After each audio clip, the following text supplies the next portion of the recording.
For me as a director, was to sort of embrace the spirit of...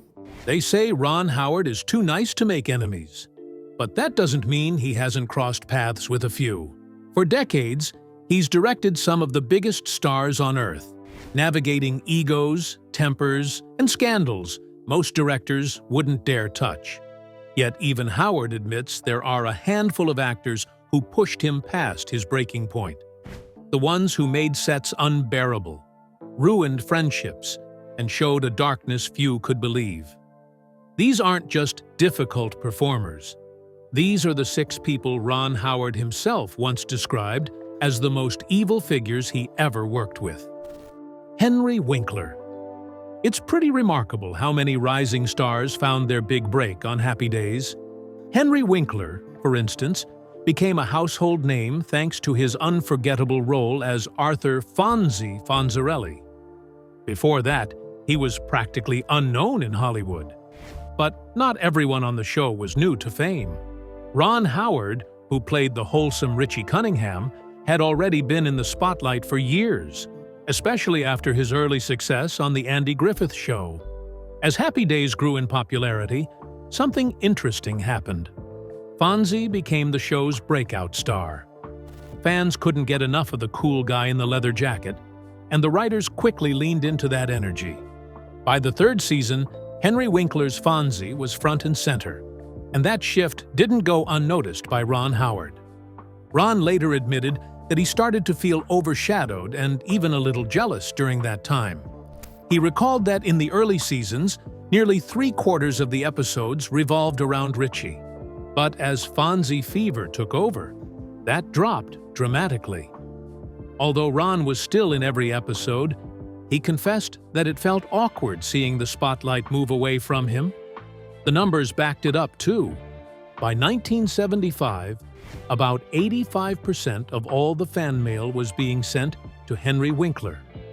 Years later, Ron shared even more about that experience while appearing on The Graham Norton Show. He said that after Fonzie's popularity exploded, he started being treated differently by the network and executives. It was a strange twist, he explained, because he still respected Henry and admired his performance, but he couldn't help feeling frustrated. When promoting the show, all the attention was on Fonzie, and he began to sense that the higher-ups no longer valued him the same way. He remembered the press constantly asking if he felt like a second-hand citizen on his own show. Actor Alec Baldwin once summed it up perfectly in a conversation with Winkler.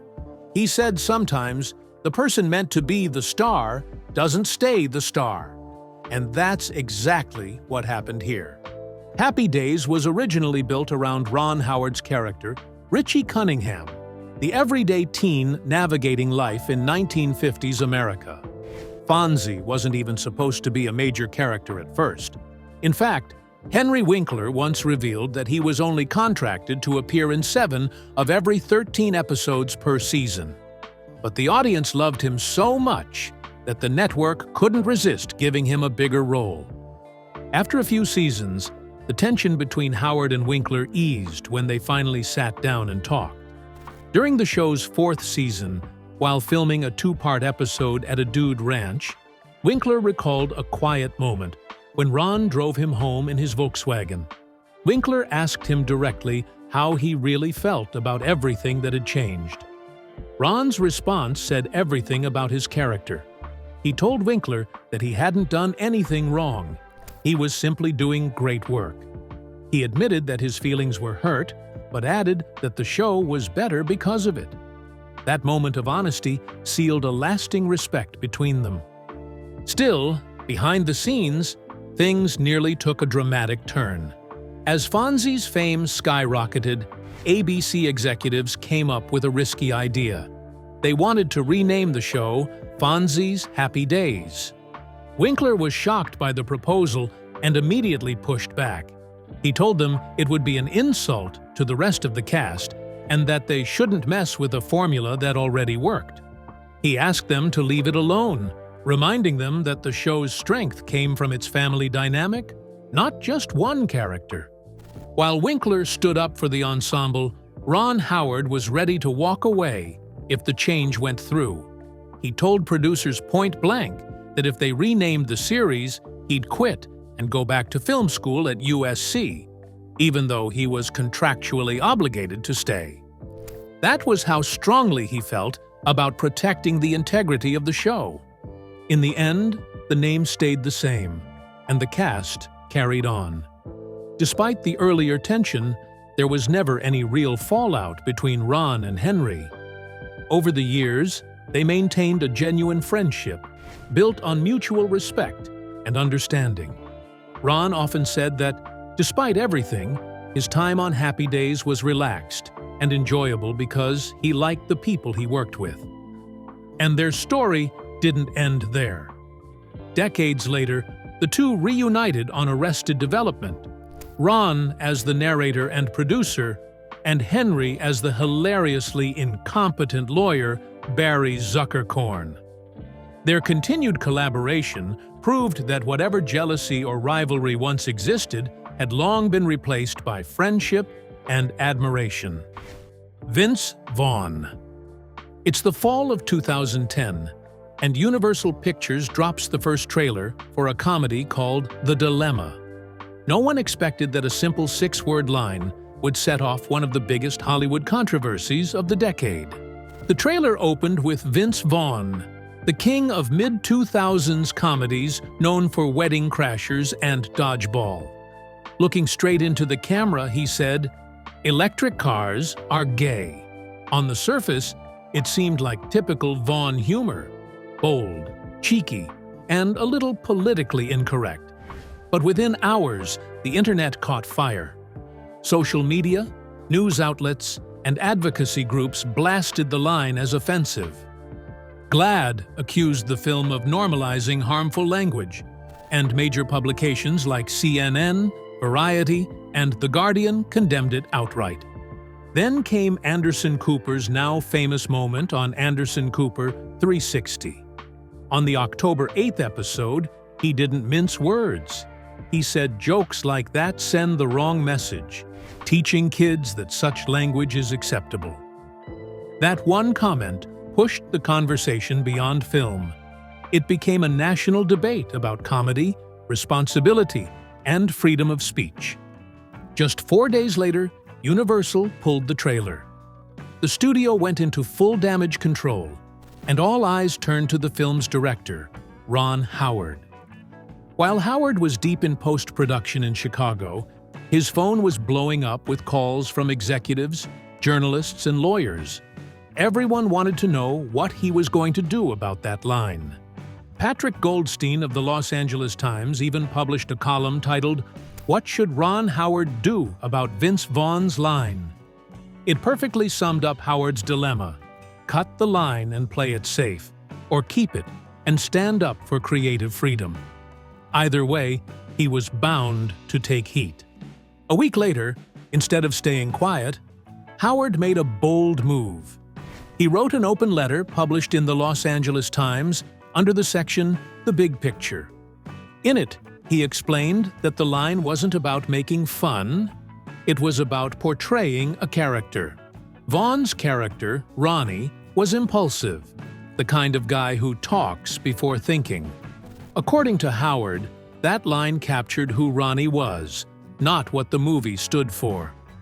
At first, that explanation seemed to work.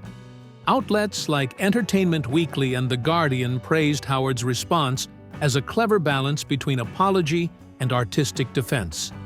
But the public wasn't as forgiving. Morning shows like Good Morning America and The Today Show hosted heated panels asking if Howard should have just cut the line altogether. What started as a film promotion had turned into a full-blown cultural debate. Then Vince Vaughn stepped into the spotlight, and things got worse. When CNN reporters caught up with him in Beverly Hills, he defended the joke, saying, "Comedy is about laughing at our differences." Instead of cooling things down, that statement poured gasoline on the fire. Many took it as him dismissing the criticism entirely, and public outrage intensified. What most people didn't realize was that Vaughn already had a reputation that made the situation even messier. Back in 2001, he was arrested after a bar fight in North Carolina that left his co-star Steve Buscemi hospitalized. Later, his high-profile breakup with Jennifer Aniston in 2006 came with paparazzi clashes that fed stories of him being short-tempered. So, when audiences heard that trailer line, they didn't just hear a character, they heard Vaughn himself, blunt, brash, and unapologetic. Ron Howard, on the other hand, was Hollywood's clean-cut golden boy.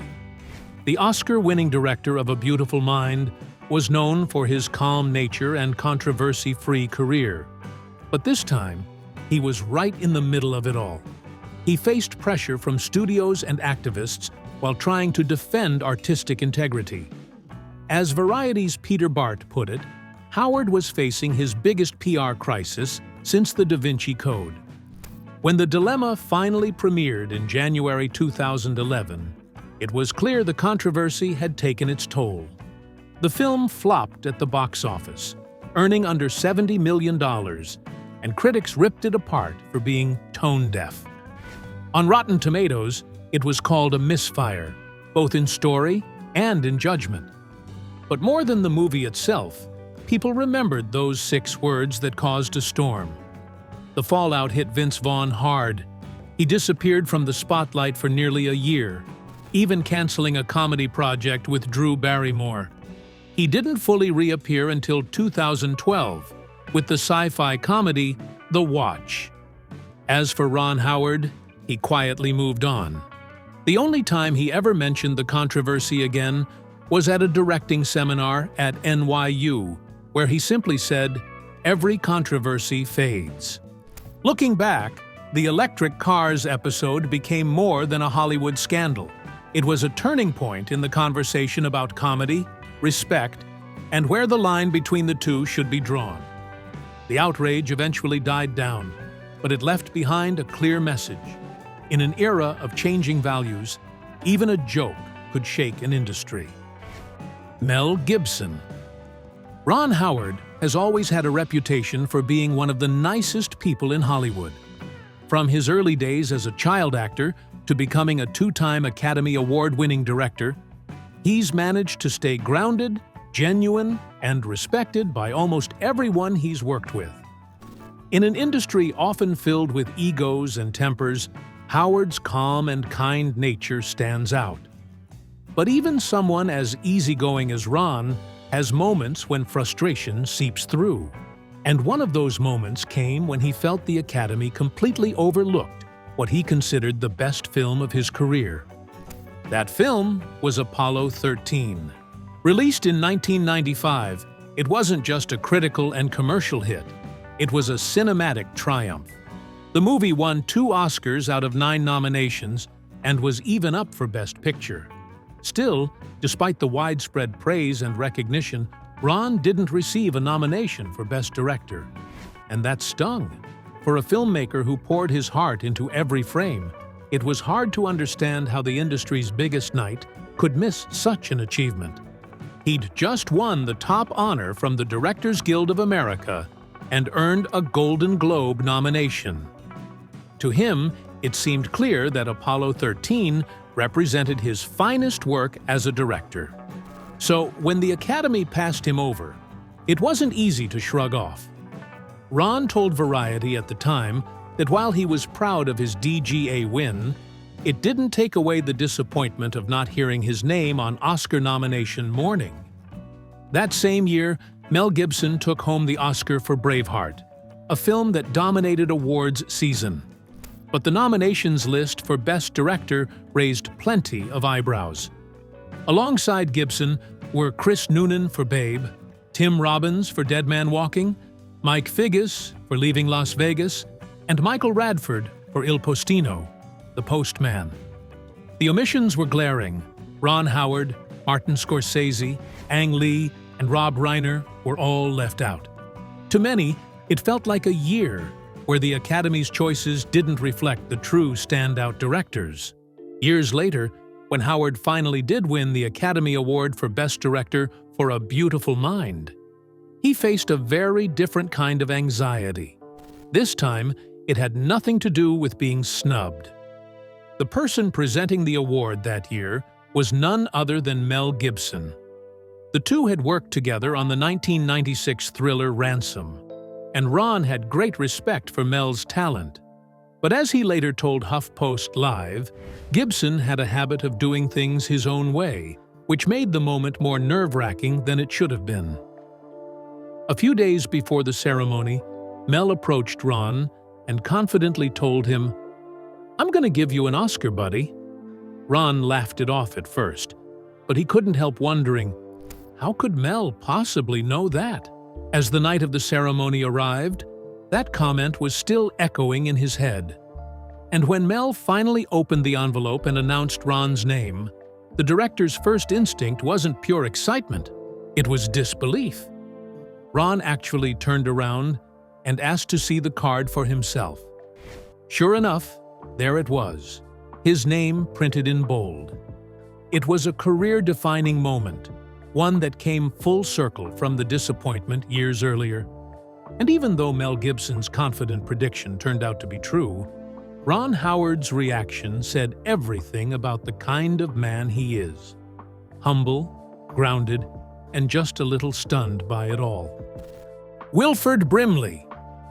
In 1985, Hollywood was obsessed with sci-fi spectacles like Back to the Future and The Goonies. But while the industry chased adventure and special effects, a 31-year-old Ron Howard decided to go the opposite way. He wanted to tell a story about aging, friendship, and second chances. A film that blended heart with a touch of fantasy. That film was Cocoon. No one expected the production to turn into a behind-the-scenes battlefield, but that's exactly what happened between Howard and the film's most stubborn star, Wilford Brimley. At the time, Brimley was in his early 50s, already recognizable for his rugged face and no-nonsense attitude. A former Marine and ranch hand, he came to acting late, without formal training, and built a career on sheer authenticity. He had just appeared in The Natural with Robert Redford, and carried himself like a man who didn't need Hollywood's approval. Ron Howard, on the other hand, was the complete opposite. Methodical, disciplined, and respectful of every line in the script. He liked precision and control, while Brimley believed in instinct and honesty. That clash of styles, the young, rule-following director versus the old, self-taught cowboy, was destined to spark conflict. From the very first week of filming in St. Petersburg, Florida, tensions ran high. The breaking point came during the scene where the elderly characters discover the magical pool that restores their youth. Howard wanted a big, emotional reaction. Shock, joy, even awe. But Brimley refused. In his slow, gravelly tone, he explained that a man who'd lived that long wouldn't overreact. He'd simply smile and take it in stride. Without waiting for approval, Brimley ignored the script and played the scene his way. Quietly, subtly, almost defiantly. The take was completely unusable, forcing a costly reshoot that drained nearly $200,000 from the budget. Cinematographer Don Peterman later remembered Howard doing his best to stay composed, while Brimley made it clear he wasn't about to be controlled. That was only the beginning. Brimley was infamous for his short temper and impatience. Crew members recalled moments when he lost it over last-minute changes, once even hurling a coffee mug against a wall in frustration. During one particularly heated day, he snapped at the assistant director, saying he didn't need advice on how to play an old man. He'd been one his whole life. Howard, overwhelmed, had to step outside just to cool off. The crew, meanwhile, learned to tread lightly whenever Brimley was on set. Off-camera, Brimley's reputation was just as colorful. While audiences saw him as the wholesome Quaker Oats spokesman, The friendly face urging America to eat healthy, behind that image was a man brutally honest to the core. In interviews, he didn't sugarcoat anything. Years later, he even criticized younger actors for never having broken a sweat in their careers, a comment that cemented his reputation as Hollywood's grumpy truth-teller. Fast forward to 1985, and despite all the chaos, something unexpected began to happen. Brimley's defiance added an emotional realism to Cocoon. Take the film's final scene, for example. His character is preparing to leave Earth aboard an alien spacecraft, a farewell moment written to be full of tears and sentiment. But Brimley quietly changed course, choosing calm acceptance over emotion. The result was powerful. Everyone on set went silent, realizing he had made the scene far more profound. Even Howard later admitted that Brimley's choice, though unplanned, was the right one. When filming finally wrapped, the two men shared a quiet, uneasy truce. At the farewell lunch, Howard approached to shake his hand. Brimley accepted, leaving him with a parting remark that stuck with the young director for years, words that captured both respect and defiance in one breath. Despite the friction, Cocoon became one of Howard's first major triumphs. It earned 2 Academy Awards, including Best Supporting Actor for Don Ameche, and grossed over $85 million at the box office. Critics praised its warmth and sincerity, and Roger Ebert credited Brimley's grounded performance for making the story's miracles believable. In a twist of irony, the very man who made filming a nightmare helped Ron Howard find his footing as a serious Hollywood filmmaker. Brimley even returned for the sequel, Cocoon: The Return, in 1988, but true to form, he refused to join the promotional tour. At a small press event in Dallas, he told reporters he hated the media and dropped one of his most memorable lines, saying Hollywood only told the truth when the microphones ran out of batteries. That blunt honesty summed up Wilford Brimley perfectly: stubborn, sincere, and unwilling to play by anyone's rules. And for Ron Howard, the Cocoon experience became an early, unforgettable lesson in the art of directing strong personalities. It taught him that sometimes the most difficult people on set can give a film its greatest authenticity and its lasting soul. Jeffrey Tambor. In early 2018, Hollywood was in the middle of one of the most turbulent chapters in its history. The Me Too movement had shaken the industry to its core, pulling powerful producers, actors, and executives into the spotlight for misconduct. It was a time when reputations could crumble overnight, and in that atmosphere, few expected Ron Howard, a man long viewed as one of Hollywood's most respected and honorable figures, to be caught in the crossfire. But his trusted collaborator, Jeffrey Tambor, was about to change that. Tambor, then in his 70s, had spent decades earning admiration as a gifted character actor. With 2 Emmy Awards for his role in Transparent, he was often praised for his ability to channel raw emotion and anger into powerful performances. Ironically, it was that very volatility that led to his downfall. In November 2017, news broke that 2 of Tambor's Transparent colleagues, Trace Lysette and Van Barnes, had accused him of inappropriate conduct on set. The reports sent shockwaves through the industry. Within weeks, Amazon launched an internal investigation, and just 3 months later, Tambor was officially dismissed from the show. Despite his public denials, his reputation was severely damaged. By the time spring rolled around, most thought the story had faded. But then came a fateful New York Times roundtable in May 2018, featuring the cast of Arrested Development, a series Ron Howard produced and narrated. The event was meant to be a light-hearted press session to promote the show's new season. Instead, it turned into one of the most uncomfortable interviews in modern Hollywood history. Halfway through the discussion, veteran actress Jessica Walter, known for her role as Lucille Bluth, suddenly broke down in tears. Through visible emotion, she revealed that Tambor had once screamed at her on set so intensely that she was left shaken. She said she'd worked in the business for decades, but no one had ever treated her like that before. The room fell silent. Witnesses described the atmosphere as heavy, almost unbearable.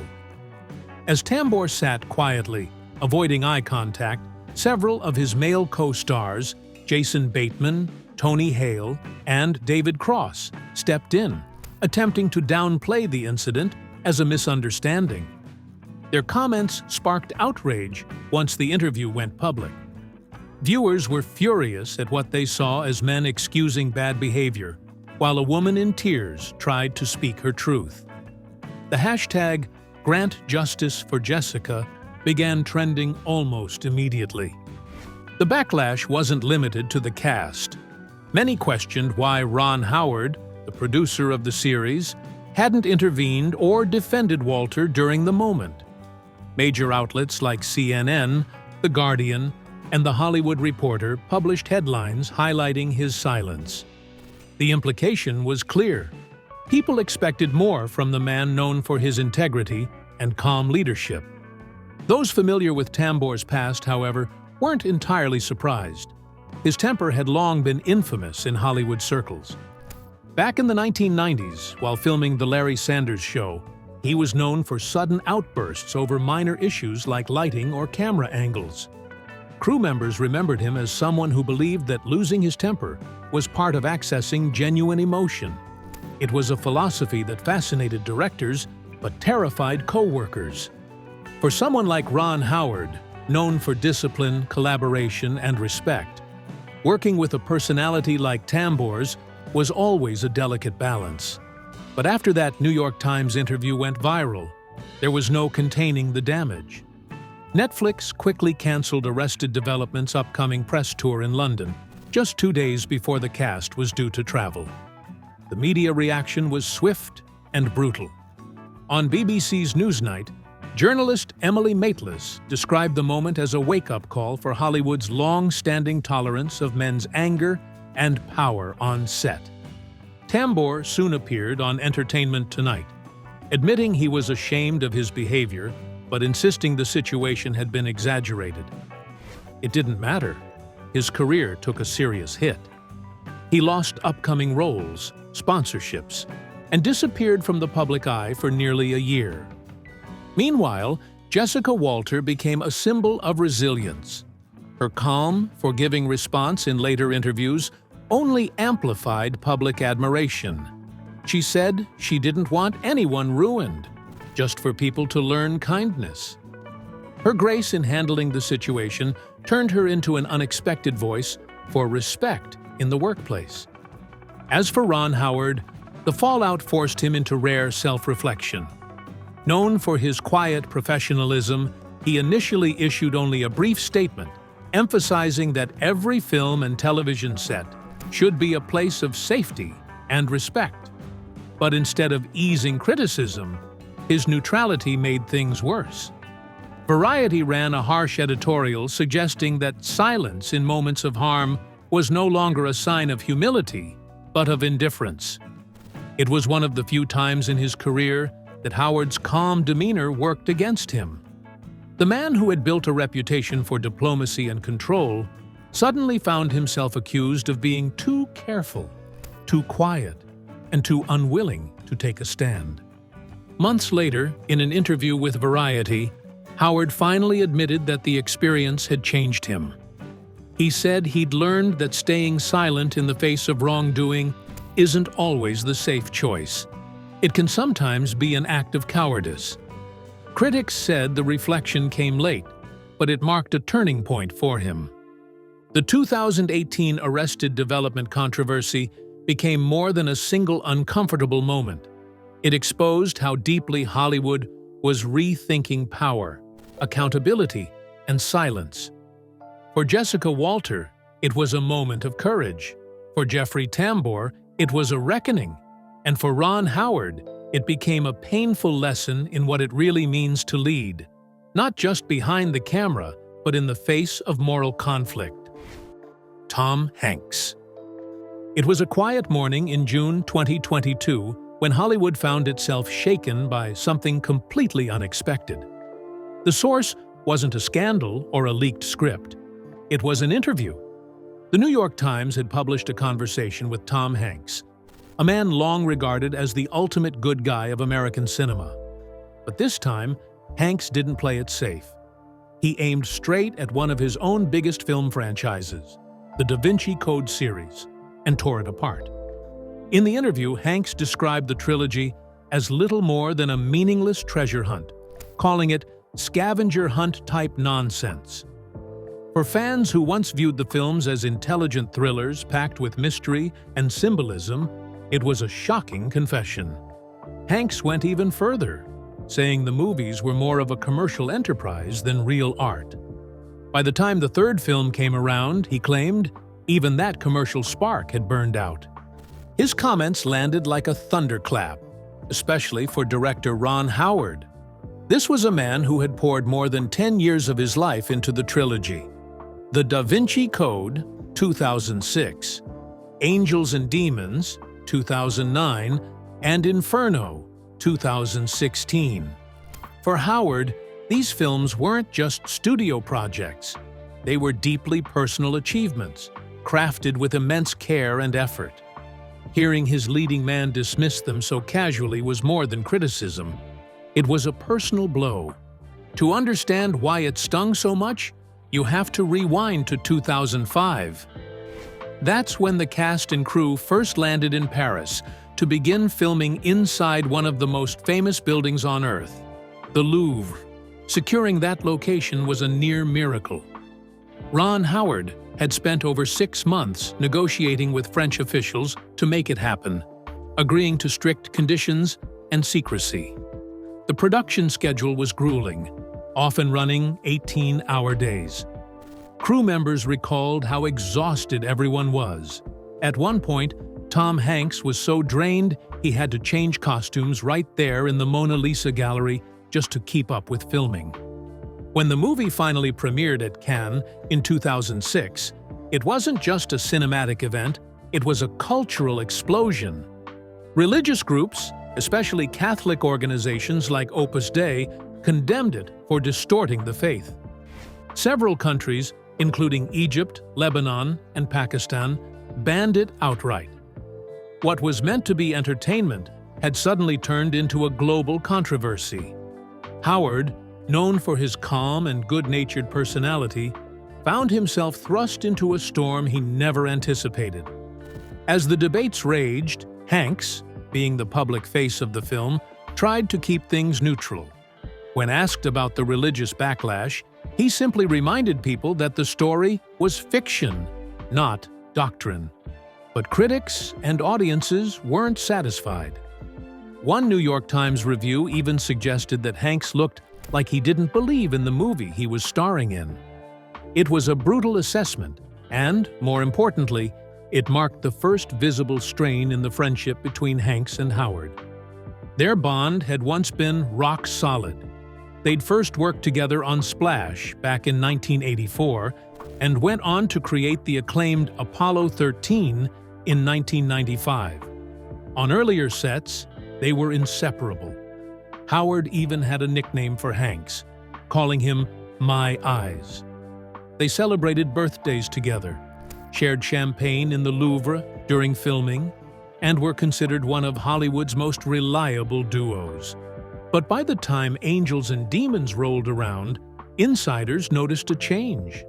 They weren't clashing or arguing, but the closeness that once defined their working relationship had quietly faded.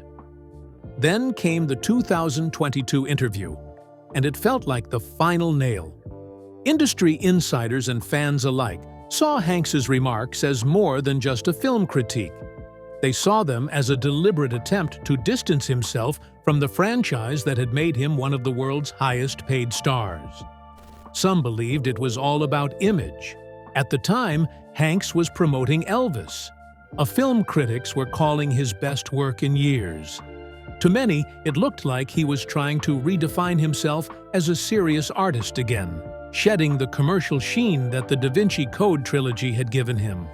The timing couldn't have been worse. Around that same period, old footage from a 2004 charity event resurfaced, drawing new controversy and forcing Hanks to issue an apology. Placed side by side with his recent remarks, it created a narrative that he was trying to rewrite his public image, distancing himself from past missteps and from a series that, despite its billion-dollar success, had become seen as pure commercial entertainment. For Ron Howard, it must have been a painful irony. Years earlier, he'd told a story in Rome about how much the trilogy meant to him. He had viewed it as a bold experiment, a fusion of art, history, and big-budget storytelling. But after Hanks's comments, the public began seeing Howard's work through a harsher lens, as art sacrificed for market appeal. Hanks's words, intentionally or not, made it seem like Howard had lost his way chasing box office glory. Yet beneath all of that disappointment, there lingered something more personal. These two men had built parts of their careers together. They'd created films that became cultural touchstones and shared triumphs that defined decades of Hollywood storytelling. That's why, when Hanks dismissed the Da Vinci Code trilogy, it didn't feel like a celebrity distancing himself from a role. It felt like a friend quietly turning away from a chapter of his life that another friend still held dear.